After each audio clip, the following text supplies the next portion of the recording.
Golchha for inviting me over to speak to all of you. So it's been a pleasure, sir. Well, before I start my presentation, let me tell you there are two unique things which has happened today for me. First is that for the first time in my life, somebody is paid to hear me speak. Now, I've spoken many times, but this is the first time all of you have paid to hear me. So that puts extra pressure on me, also makes me very nervous, and also makes me feel very responsible about it. And recently, we have done a historical agreement. We have made a draft agreement which, from the employer side and all the unions, so we have agreed on a new draft labor law, which I feel is going to pave way for new wave of labor and labor relation in this country. So I feel it's very positive that for the first time the unions have actually agreed, and I think all credits go to them. They have agreed to sign, and all the parties have actually agreed to sign in one document. Generally, if you see in Nepal politics, we still have a constitution to be made, and generally parties don't agree on anything. But I feel I was very privileged that all the unions actually we made them sit in one table and convince them that this is going to be good, and they agreed, and they all have signed the dotted line. So I believe I've given you enough reasons why you should listen to me. It's very strange that you speak to anybody, you speak to any employer in the country, and you ask them, what's your biggest strength? And they'll say, our biggest strength is our people. Fine, I mean, that's a very politically correct statement to be made. But how many organizations actually believe that HR is, or the human resource, is the most important aspect of their business?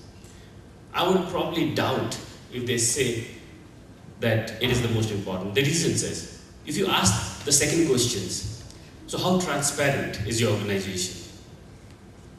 Do you share your profits or your business plan with your employees? Do you have a measurable way to check their contribution to your organization? Do you have clean toilets in your office? Do you have respect or career path for your employees? Do you have a way to actually appraisal system or a clear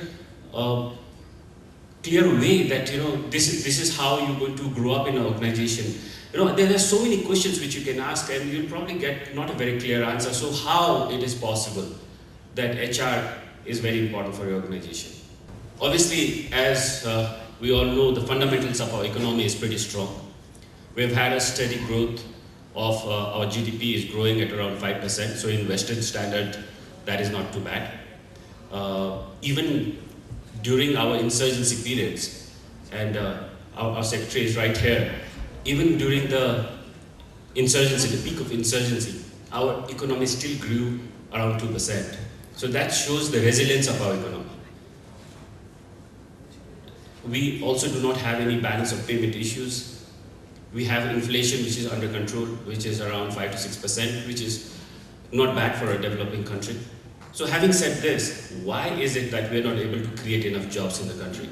Why is it that almost 1,800 to 2,000 people leave Nepal every day to work in maybe 50 degrees in the Gulf or in Malaysia or somewhere else? What are the reasons why we cannot retain them in our country? I feel one of the major reasons is political instability.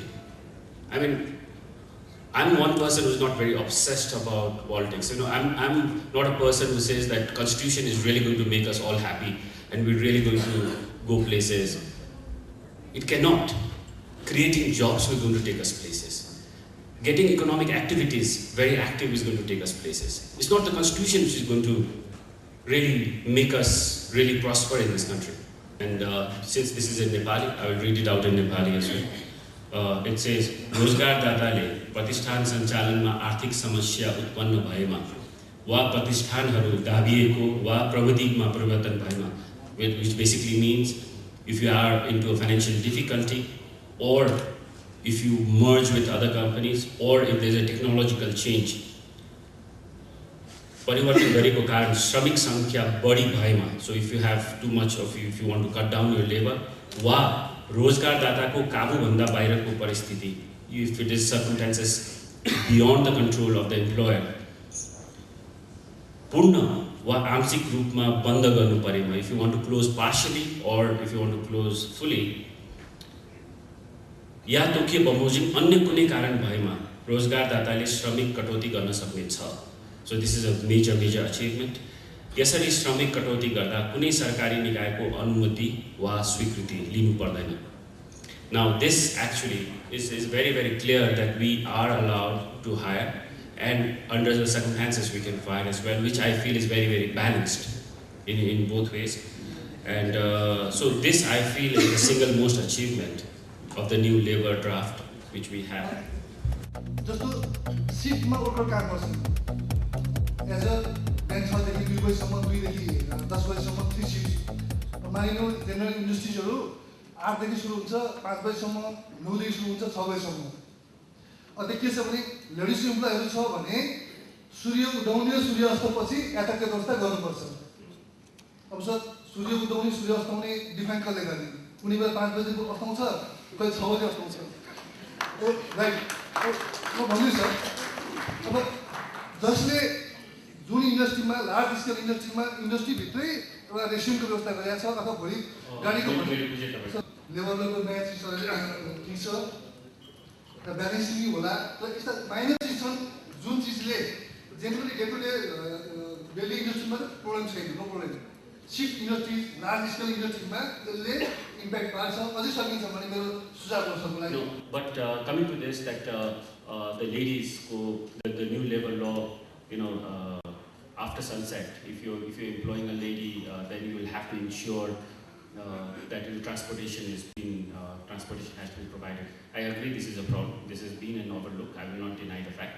How do you make all the 17,000 people happy, and how do you employ those people as such that they not only think that they are working for you, they are working for themselves as well? Thank you. Happy is like, it's very difficult to define that. How do you make people happy about it, but I think happiness is obviously a state of mind, and many times it's just not the money which makes you happy, it's your behavior. If a little bit of respect makes you happy. So I mean, I will not say that we are perfect and everybody who's working for us is happy. I mean, there's a long way to go, and there's a lot of effort to be done on that. So, but obviously we're moving into that direction, that if you're working for us, we should take that responsibility that, as you say, that we should try to make them happy. So thank you once again. It's been a pleasure, and thank you, Ojaji, for inviting me. Thanks.